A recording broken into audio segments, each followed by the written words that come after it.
우리 옆에 놓은 인사하겠습니다. 사랑합니다. 축복합니다. 또 인사합니다. 성도님이 계셔서 참 행복합니다.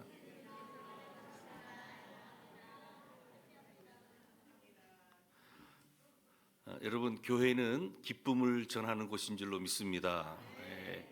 교회는 상황을 뒤덮는 그런 기쁨의 근원이자 상식을 깨는 그런 기쁨의 원천, 그곳이 바로 우리 교회가 되어야 될 줄로 믿습니다. 그래서 성도는요, 얼굴 딱 보면 야, 이분은 성도다라는 것이 여러분들의 표정을 보면 나와야 되는 거예요. 여러분 성령 충만하십니까? 성령의 열매 가운데 하나가 희락이라고 하는 것이죠. 여러분 얼굴에 기쁨과 감사가 차고 넘쳐야 될 줄로 믿습니다. 기뻐할 수 없는 상황 속에서도 기뻐하는 것, 이것은 바로 구원받은 사람들의 모습인 것입니다. 평안할 수 없는 상황 속에서도 정말 평안을 누리는 것, 여러분 이것이 바로 성도의 모습인 거예요. 감사할 수 없는 상황 속에서도 감사할 수 있는 것, 요동치는 그 폭풍 속에서도 정말 하나님이 주신 그 고요한 그 평화를 누리는 것, 이것이 바로 성도의 모습이어야 될 줄로 믿습니다. 여러분 주님을 바라보세요. 주님을 바라보세요. 특별히 이 사순절기 나 위에 십자가 지신 그 주님을 깊이 묵상하세요. 그분이 나의 구원자가 되신답니다. 그분이 지금도 나와 함께 하십니다. 여러분 그분이 나와 평생토록 함께 해주신다니 얼마나 큰 영광입니까? 여러분 주님과 함께 동행의 복을 누리시기를 바랍니다. 이것이야말로 바로 이 복음이 이 시대를 향한 가장 강력한 메시지인 것이에요. 오늘도 말씀 앞에 다시 한번 우리가 십자가를 깊이 묵상하는 시간이 되기를 원합니다. 여러분 오늘 본문 20절에 보았더니 바울은 자기 신앙생활을 한마디로 표현하기를 바로 믿음 안에 산다라고 했어요. 믿음 안에 산다. 엔 피스티스. 내가 믿음 안에서 산다는 거예요. 여러분 신앙이라고 하는 것은 바로 그거예요. 믿음 안에서 사는 것이 신앙이라고 하는 거예요. 내 자신의 삶이 지금 믿음 밖에 있는지 아니면 믿음 안에 있는지, 내 자신의 삶이 지금 율법 안에 갇혀 있는지 아니면 믿음 안에서 내가 살고 있는지 여러분 한번 잘 살펴보시기를 바랍니다. 여러분 우리 신앙이라고 하는 것이 형식적으로 빠져서는 안 돼요. 우리 신앙이라고 하는 것이 그저 우리의 직분, 우리의 신앙의 연조가 나의 지금 상태를 얘기해 주는 것 결코 아니에요. 지금 내가 이 자리에 내가 지금 믿음 안에서 주님을 바라보고 있고 내가 지금 믿음 안에서 살고 있는가라고 하는 것이 중요한 거예요. 바울은 고린도 교인들을 향하여 고린도후서 13장 5절에서 말씀합니다. 너희는 믿음 안에 있는가? 너희 자신을 시험하고 너희 자신을 확증하라 그랬어요. 여러분 우리는 전제론적인 어떠한 그 삶을 살아가야 되는 거예요. 여기서 말씀 전하는 저도 마찬가지예요. 강단상에서는 이러한 저런 얘기하면서 나의 삶이 정말로 전제론적인 그런 목회를 하지 못한다면 얼마나 힘이 없고 어렵겠어요. 사실 그러한 것과의 싸움이에요. 여러분 우리 모두가 다 마찬가지 아니겠어요? 내가 구원받은 그러한 전제론적인 삶을 여기서 살아가야 되는 거예요. 그런데 구원받은 삶에 그런 어떤 존재로서의 삶이 없어요. 어떠한 오늘 그 고린도후서 13장 5절에 나와 있는 말씀처럼 너희는 믿음 안에 있는가? 너희 자신을 시험하라. 너희 자신을 확증해라. 우리는 증명하면서 우리는 이 땅에서 살아가야 되는 거예요. 오늘 예배를 드리는 교우 여러분, 우리는 지금 믿음 안에 있습니까? 믿음 안에서 살고 있습니까? 진짜 그리스도인의 기준이라고 하는 것은 믿음 안에 사는 거예요. 믿음 밖에 사는 것이 아니에요. 믿음 안에 거하는 거예요. 여러분 믿음 안에 산다라고 하는 것은 이 과거의 삶이 있어요. 여러분 이 과거의 삶이라고 하는 것은 어느 기준이 있을 거 아니에요. 내가 예수 그리스도를 나의 구세주로 영접한 그 시점, 정말 주님을 내가 인격적으로 만나서 정말 그분에게 앞에 섰을 때 내가 눈물 콧물 흘리면서 가슴 떨림으로 그분을 나의 주인으로 모셨던 그 시점, 바로 그 시점을 중심으로 해서 그 지난 날은 과거의 삶이에요. 그런데 그 과거의 삶이 완전히 변화된 삶을 바로 가리켜서 이제는 믿음 안에 산다라고 하는 거예요. 여러분 오늘 우리는 구원받았기 때문에 오늘도 예배 자리에 있는 줄로 믿습니다. 변화라고 하는 것은 사전적인 의미로 보통 세상에 존재하는 어떤 물체의 형상, 어떤 물질의 특성이 완전히 변화되는 거예요. 소위 말하는 달라지는 것을 말하는 거예요. 여러분, 그래서 변화도 보면 물리적인 변화가 있어요. 화학적인 변화가 있어요. 여기 보면 수건이 있어요. 그런데 제가 이 수건을 찢었어요. 그런데 여전히 이 수건의 이 본질적인 특성은 그대로 있잖아요. 이건 단지 물리적인 변화예요. 하지만 제가 이 수건에 불을 내서 이 수건을 다 타게 만들었어요. 제가 되게 했어요. 무슨 변화입니까? 화학적인 변화예요. 오늘 우리 신앙이라고 하는 것은 완전히 연소가 돼야 돼요. 완전히 바뀌어져야 돼요. 우리가 여전히 내가 지난날의 과거의 삶의 흔적, 그 과거의 삶의 어떤 그 특성을 그대로 가지고 있어서는 안 된다는 거예요. 여러분, 오늘 성경은 우리들에게 말씀하고 있습니다. 나는 죽었다는 거예요. 나는 죽었다는 거예요.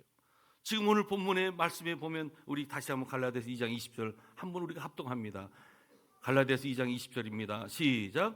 내가 그리스도와 함께 십자가에 못 박혔나니 그런즉 이제는 내가 사는 것이 아니요 오직 내 안에 그리스도께서 사는 것이라. 이제 내가 육체 가운데 사는 것은 나를 사랑하사 나를 위하여 자기 자신을 버리신 하나님의 아들을 믿는 믿음 안에서 사는 것이라. 아멘. 나는 완전히 죽었다는 거예요. 그리고 내 안에 그리스도 예수께서 살아나셨다라고 하는 거예요. 여러분, 오늘 우리에게 있어서 우리가 정말 살아가고 있는 이 삶의 이 중심에는 이제는 내가 중심이 돼서는 안 돼요. 바로 그리스도 예수가 중심이 되어야 될 줄로 믿습니다. 여러분, 성경에 오늘 본문 말씀에 보면은 우리가 죽었다는 거예요. 이제는 여러분, 성경에 보면은 나는 날마다 죽노라는 사도 바울의 고백을 우리가 듣습니다.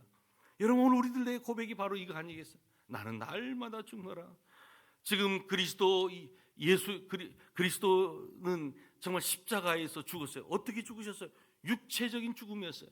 육체적으로 일어난 사건이 바로 십자가의 사건이었어요. 그 십자가는 희생적이며 대속적인 거였어요. 그런데 반해서 이 사도 바울이 고백하는 것을 보십시오. 바울에게서는 이것은 정말 육체적으로 죽었어요? 그는 육체적으로 죽은 것이 아니라 바로 영적으로 그는 죽었던 거예요. 나는 매일 죽노라. 그는 육체적으로 죽은 것이 아니라 영적으로 죽었어요. 바울은 십자가상의 율법을, 죄에 대해서 그는 다 못 박았던 거예요. 오늘 우리들도 마찬가지예요.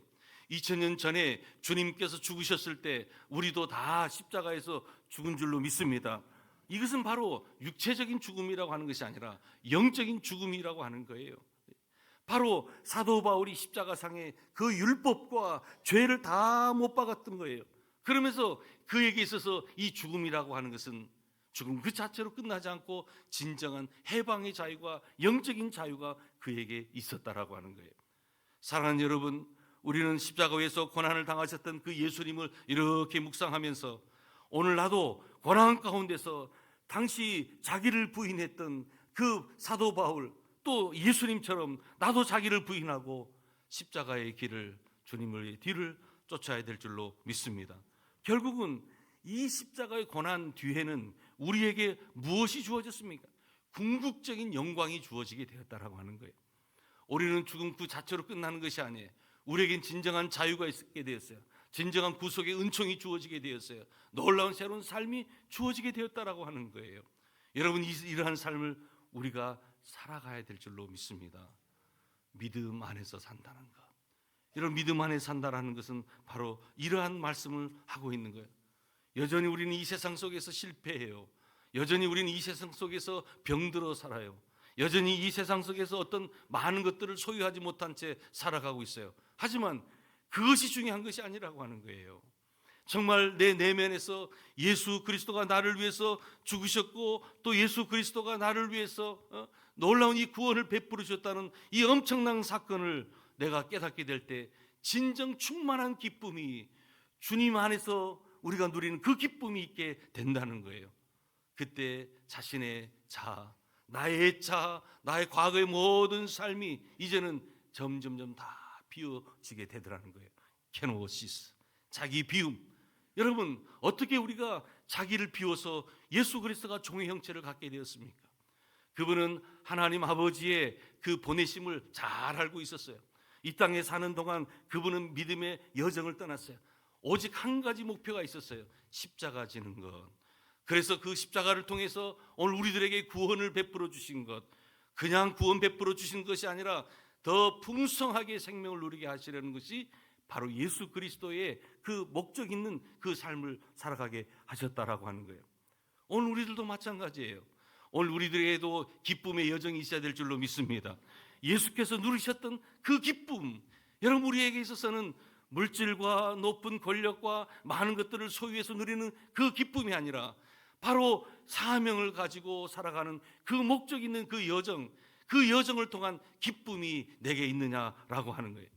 지금 사도 바울도 이 기쁨으로 인해서 감옥에서도 기쁨으로 여러 교회를 향해서 서신서를 썼어요.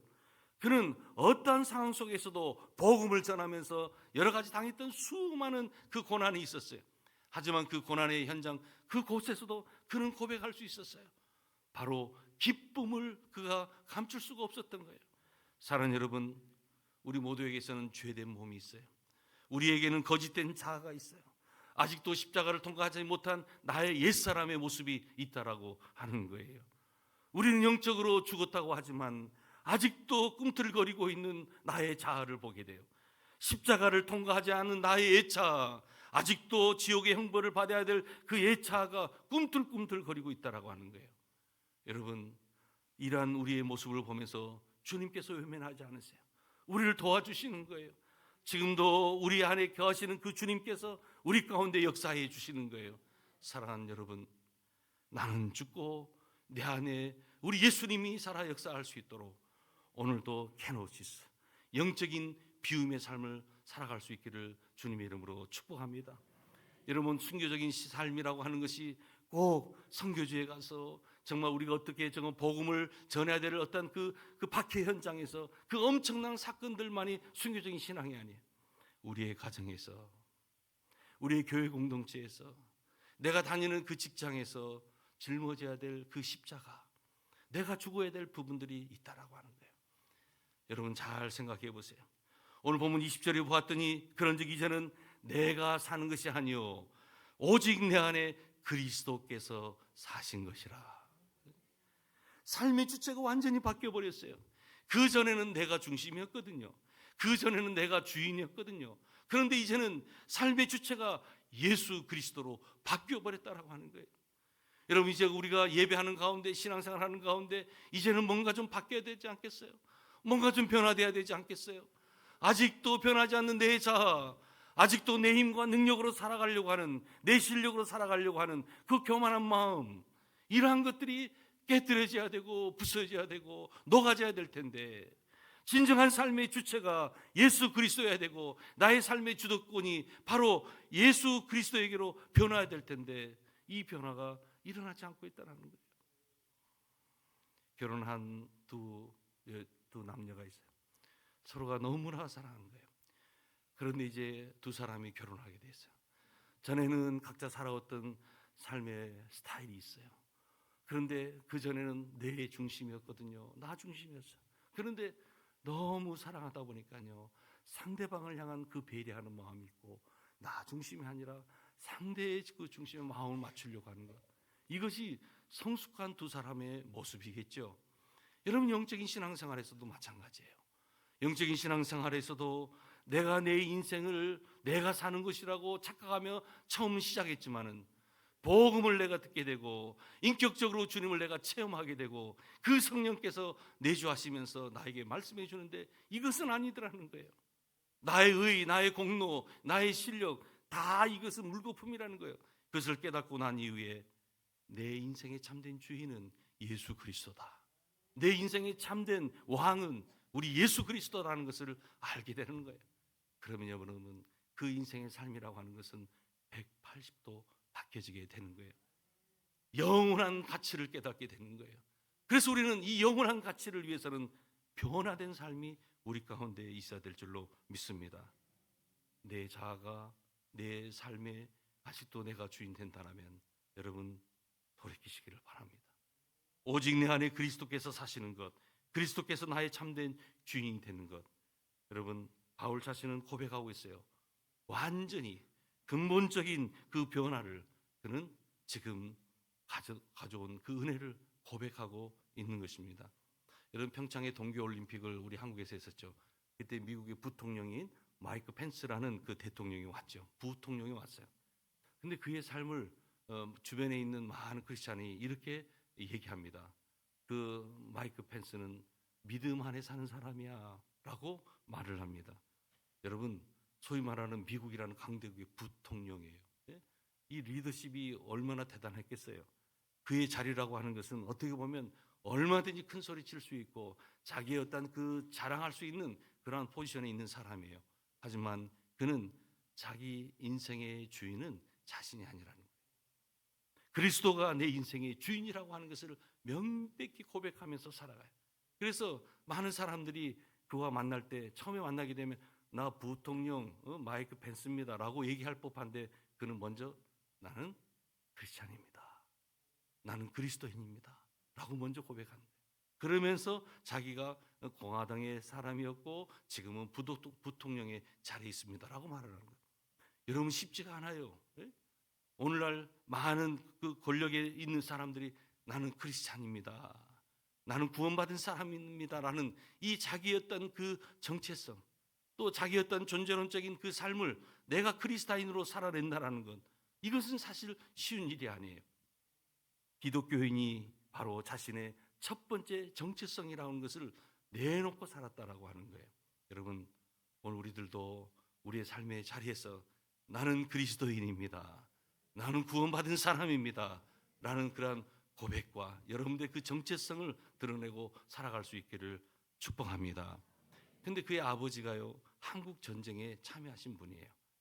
그런데 일찍이 이제 가톨릭 신앙을 가졌는데 그가 가톨릭 신앙을 가지면서 뭔가 많은 그 어떤 그 의식에 참여했는데 그 하나님과의 어떤 친밀한 교제를 느끼지 못했대요. 그래서 그가 이제 어느 날 선배가 그가 목걸이를 차고 있는데 이런 얘기를 했다고 합니다. 마이크 기억해라. 너가 지금 이 십자가를 목걸이에 걸었는데 그 십자가를 목걸이에 걸기 이전에 내 마음에 그 십자가를 걸으라는 그 말을 했다는 거예요. 그런데 그 말이 굉장히 큰 울림으로 왔다는 거예요. 그의 십자가, 그 십자가가 기독교의 상징이지 내가 어떤 못으로 찰수됐는데 사실 그 십자가 내 마음에 걸으라는 그 말 한마디가 그에게 있어서 큰 도전이 됐다는 거예요. 어느 날 신앙 집회에 참여하면서 예수 그리스도의 그 십자가, 그 예수님의 다시 사심, 그 부활 이것이 자신의 삶을 완전히 성도롭게 정말 변화하게 시켰다는 거예요. 그러면서 그는 십자가를 생각할 때마다 정말 이 십자가가 자신에게 어떠한 그러한 메시지를 주고 있는지 그는 온몸을 통해서 경험하게 되었다는 거예요. 그래서 그는 변하지 않았어요. 6년의 그런 그 국회의원이었고 또 그가 인디애나 주지사도 했었고 또 미국의 부통령이라고 하는 그 귀한 그 자리에 그러한 자리에 있으면서도 모르고 그 리더십이 있었음에도 전혀 그가 나는 그리스도인이다. 나는 구원받은 사람이다. 라는 것을 자기의 정체성을 그는 항상 드러냈고 그가 살았다는 거예요. 그때 당시에는 선거전을 하면은요 남을 헐뜯고 남에게 부정적인 그러한 캠페인을 막 벌였는데 그는 그러한 캠페인 하지 않았대요. 그는 오직 예수 그리스도는 죄인들을 구원하기 위해 이 땅에 오셨습니다. 나는 그 죄인들 중에 최악입니다. 라면서 신앙 고백적인 그 선거를 했다라고 하는 거예요. 여러분 생각해 보세요.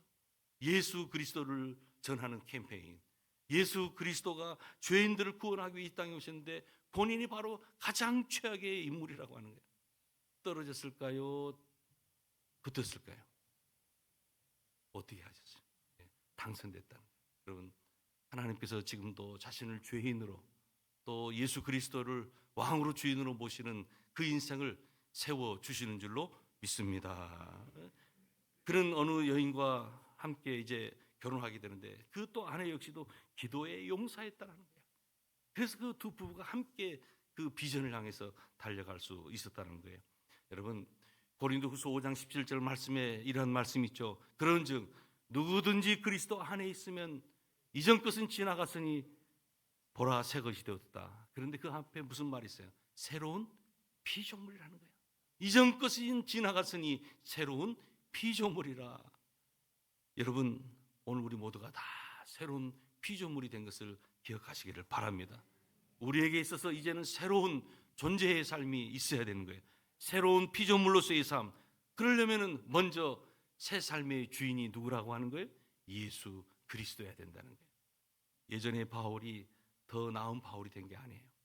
예전에 내가 더 나은 나로 변하는 거 아니에요. 이것은 내 인생의 삶의 주인을 완전히 바꾸는 거예요.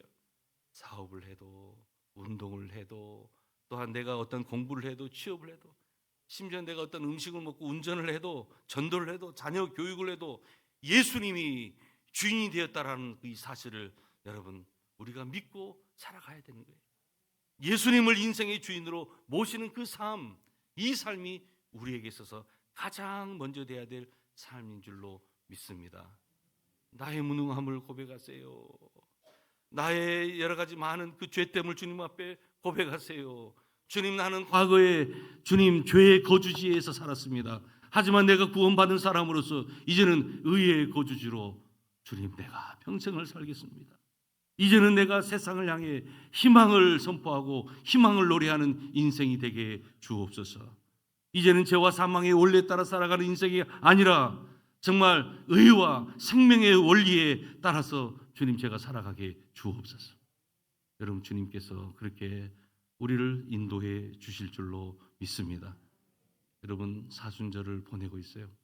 이 사순절은 우리가 주님을 더 깊이 묵상하는 시간들이고, 또 주님을 더욱더 닮아가고자 우리가 영적인 몸부림이 있는 그런 귀한 계절인 줄로 믿습니다.